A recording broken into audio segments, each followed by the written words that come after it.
हे गाणं कित्येकदा ऐकलं असेल, काही लोकांचं तर फेवरेट सुद्धा असेल। ऐरणीच्या देवा तुला ठिणगी ठिणगी भाऊ दे, आबाळागत माया तुझी आम्हावरी राहू दे।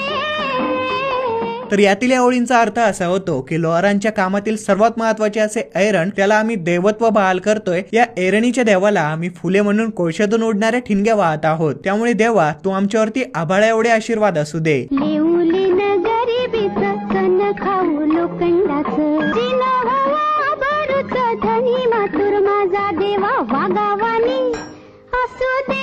आम्ही गरिबीचे ओझ सहन करू, सण खाऊ लोखंडाचे म्हणजे कष्ट करू, कठीण जीवन जगू, परंतु हे जीवन सन्मानाचे आबरूचे व्हावे। दानशूर असे आमचे देवा, तू आम्हाला हे सगळं करण्यासाठी वाघाचा शूरपणा दान दे। लक्ष्मीच्या हातातली चौरी व्हावी वर खाली, पिडा पिडा जाईल आली, किरपा तुझी भात्यातल्या सुरा संग गाऊ दे।